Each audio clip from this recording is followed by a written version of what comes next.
जयतु संस्कृतं विजयतां भारतवर्षम। मु आपण मानक आगरे समास विषय तथ्य रखिथिली।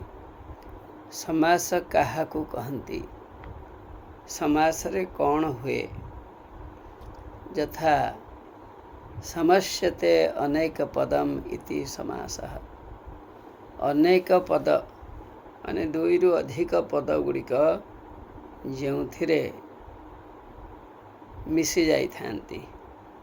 दुईटी पद मिसी पारिब, तीनोटी पद मिसी पारिब, चारोटी पद मिसी पारिब। दुईटी पद यथा रामस्य गृहम, राम गृहम, ये हेगला गोटे पद। तीनटी पद राम च हरिश्च गोपालश्च, राम हरि गोपालाः, ये हेगला तीनटी मिसला। चारिटी सीता च गीता च रीता च मिता च, सीता गीता रीता मिता हेगला। लता लते लता, मिता मिते मिता, जी जो शब्दटी पछरे आसला तार एमती हो एक कथा आपण मैंने जानी। वर्तमान पुणी प्रश्न उठुची जे कि आमे जो शब्द गुड़िक आगुरी पढ़ी थे, यथा मातुलालय, मातुलस्य आलय, मामुंकर घर, उपकूलम, कूलस्य समीपम, एटा भी पढ़ी थे। माता पितरो, माता च पिता च, एटा भी पढ़ी थे। बीणा पाणी, बीणा पाणु यशा सा को भी पढ़ी थे। अर्थात समस्त पदम कौन थिला, ताको व्यास वाक्य केमिति कले आमे से कथा पढ़ी थे। समस्त पद माने जोटा जॉइंट लेटर मिसिकी जोटा अच्छे सेटा समस्त पद। आमे कहते आमे समस्ते जाऊँ, ताने कौन वी आर कंबाइंड देयर, समस्ते आमे जाऊँ। तापरे पुणी आमे ताको यदि अलग अलग करिबा, अर्थात व्यास वाक्य करिबा। व्यास जानिछ, व्यास वेद को चारि भाग रे बांटी देथिले, भाग भाग कर देथिले।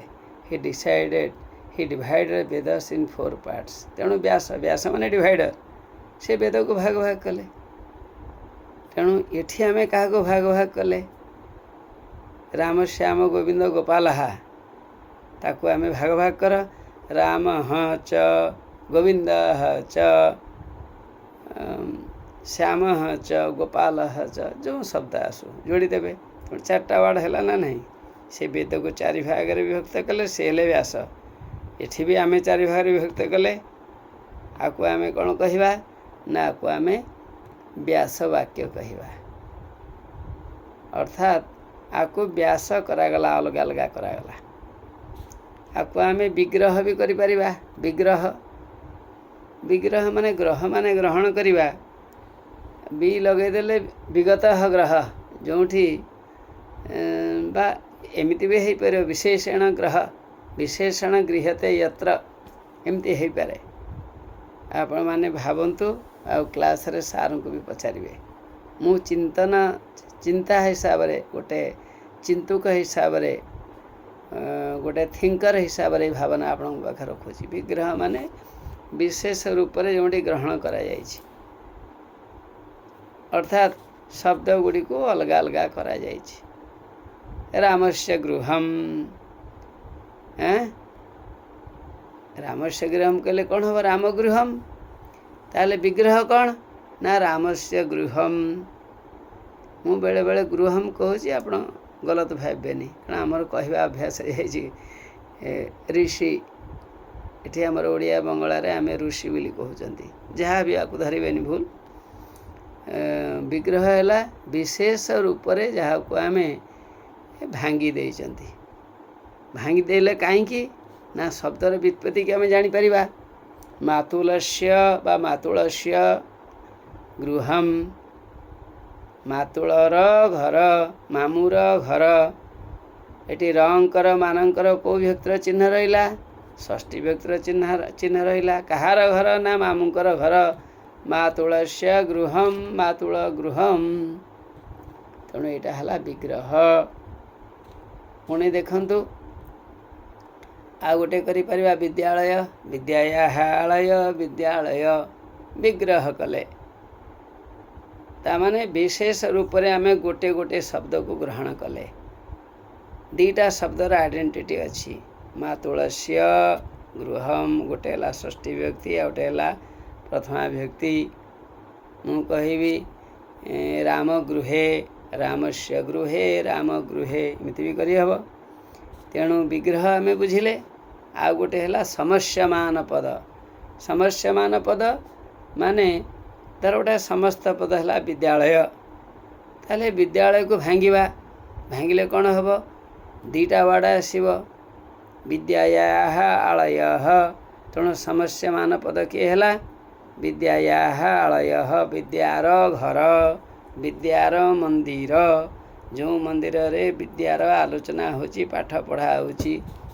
एमती बुझा पड़ो यदि अलग भाव आपण माने बुझंती निश्चित से विषय आलोचना करेंगे बड़ लोकों सांगरे से माने आपण को बाट बतेबे आमे कहीं बड़ नुहे आम तो छोट छोट निजे पढ़िक कहूँ सत कथा हाँ बड़ बड़ गुरु अच्छा से आउरी भल भाव कहे सेहीपरि मातुलालय मातुलस्य आलय प्रभृति समस्त अर्थ को एक पदरे प्रकाश करुथिबारु सेमानंको समस्त पद कहा जाए ताले समस्त पद कौन ना जितेबले एक पदरे अर्थ को प्रकाश करा जाए व्यास वाक्य कौन है अलग अलग अर्थ प्रकाश कला गला माने मातुलर घर मामूर गोटे शब्द रे अर्थ बाहरला गृह माने घरर गोटे अर्थ बाहरला दीटा अर्थ अलग अलग है जोड़ी देले मातुल गृहम अर्थ गोटे अर्थ मामू घर है मामू रहिलानी सेठी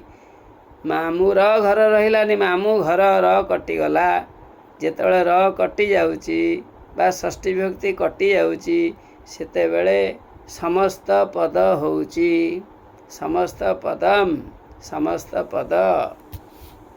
पद माने इंटीग्रेटेड वर्ड जो वर्ड को मिसई दिया गला कंबाइंड वर्ड राम च श्याम च गोपालश्च राम श्याम गोपालः राम श्याम गोपालः कंबाइंड वर्ड इतर अलग करिबा राम च श्याम च गोविंद च गोपाल च अलग अलग अर्थ को प्रकाश कला च लाइक्री है पुणी देखंतु अर्थ सरीनी व्यास वाक्य थिबा दुईटी पद यथा मातुल एवं आलय मिसी जाई मातुलालय है तामाने शब्द अलग हो गले कौन होची विग्रह वाक्य होची आउ कौन होची व्यास वाक्य होची आउ कौन होची ना समस्यमान पद होची जेतेबेले सेपारेट हो जाउची ताको आमे तीन प्रकार भाषा रे कहूचे जेमती आमे पानी की किए जल कहूची किए नीर कहूची किए अंबु कहूची तीनटा भाषा ना किंतु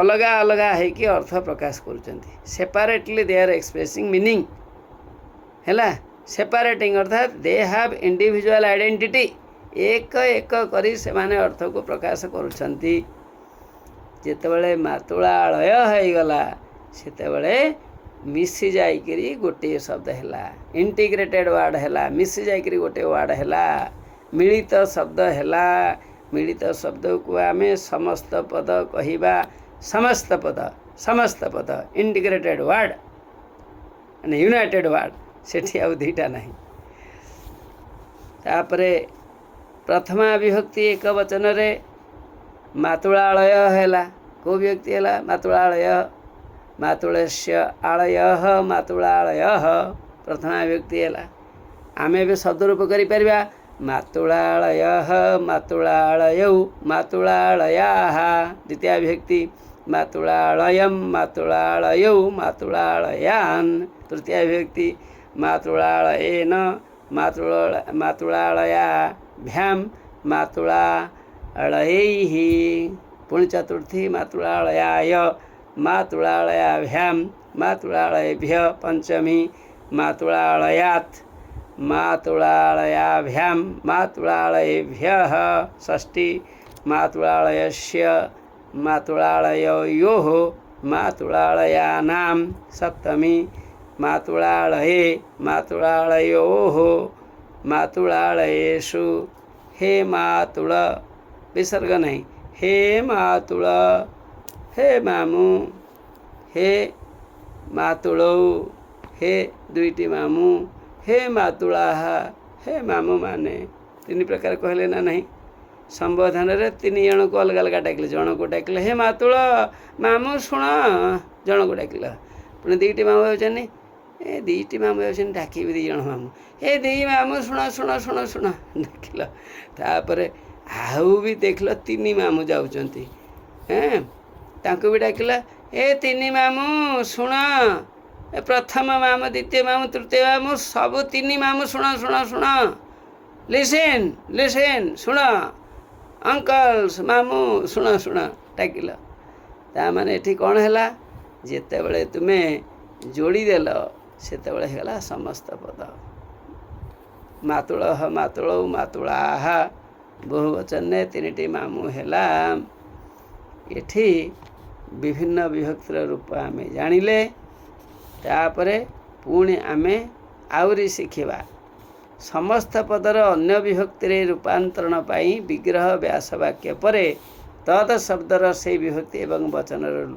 रूप लगा जाए किमिति तद शब्दर प्रयोग भी आम समस्त पदरे करुचंती जेतेबेले आम गोटे जॉइंट वर्ड तैयारी कले से भी आम तत् शब्दर प्रयोग करुछंती देख किमिति होची बहिरे लिखाई मातुलालयम मातुलस्य आलयः मामूर घर मातुलालयम है मातुलालयः मातुलालयौ मातुलालयाः मातुलालयम द्वितीय विभक्ति एक वचन हेतु तमें कौन कर ना आपण मैंने कौन करेंगे तेणु तम लगेबे तत्शब्दर सह बा लगे दे पुंगलिंग लगा आलय लगे तेणु पुंगलिंग हम सह तौ ते तम तौ तान ये तम लगे कारण मातुलालयम देछि मातुलालयम देथिबारु एटी तम लागिला आको हटे दे पारिबनी काहे की लागिला अरे एठी द्वितीय विभक्ति अछि आउ सेठी द्वितीय विभक्ति काहे हबन मातुला मातुलालयम एठी यदि द्वितीय विभक्ति एक वचन रहिला तेणु तत् शब्दर पुंगलिंग द्वितीय विभक्ति एक वचन भी लागिबो सतौ ते तम तौ तान तम तौ तान तम तम तम कौट लगी द्वितीय विभक्ति एक वचन या भूलिबे नहीं ये बहिरे प्रोफेसर माने लिखिले जे तद शब्दर से विभक्ति एवं वचन रूप लगे जेहेतु एठू मातुलालयम लगेच द्वितीय विभक्ति एक वचन तेणु तुम्हें तद शब्दर द्वितीय विभक्ति एक वचन लगेब बा आपण माने लगेबे हैला पुणी देख आउ गोटे शब्द देइचंते बहिरे मु बही वार्ड कहछि मनरु कहूनी मातुलालयेन मातुलालयेन माने मामूर घर द्वारा मामूर घर द्वारा कौन है अर्थ देखु मातुलस्य आलयः प्रथम व्यक्ति भांगिल मामूर घर पुणी तेन लगेब तेन तेन लगेब जदि तृतीय व्यक्ति अच्छी तेन लगेब जदि था मातुला मातुलालयाय मातुलस्य आलय तस्मै पुणी था मातुला लयात मातुलस्य आलयः तस्मात् पुणी मातुलालयस्य मातुलस्य आलयः कमादे तस्य पुणी मातुलालये मातुलस्य आलयः तस्मिन् एमती गोटे गोटे करी करथा तुम्हें करियो बोली मु कहूनी तुम बहिरे बा आपणक बहिरे बड़ बड़ विद्वान माने लिखिछंती तांका ना टिए पढ़ुना मोर तो सार गोपाल सार बोली कहली मोर मोर गुरु गोपाल सार सेठी अछंती अन्य माने भी गुरु श्रेणी लोक किंतु मोर जे गुरु मुझे नाटा कहीं कहबिनी है आमर बड़ भाई भी अच्छा काली भाई अच्छा काली प्रसन्न भाई अच्छा समस्ते मो पाई बरेण्य कहीं न्यून नुहति मुझे कहली जे गुरु मान को भाव कारण बही लिखिं इमती नुहे कि लिखिदे बड़ बड़ लोक लिखिं जे कि व्याकरण विशारद व्याकरण रे प्रयोग ज्ञान जार अच्छी आम जहाँ टिके टिके शिखीचु कहूँ से दिव्य द्रष्टा ठीक अच्छे वर्तमान ये थाउ पुणी आ गोटे क्लास करवा third class okay thank you धन्यवाद।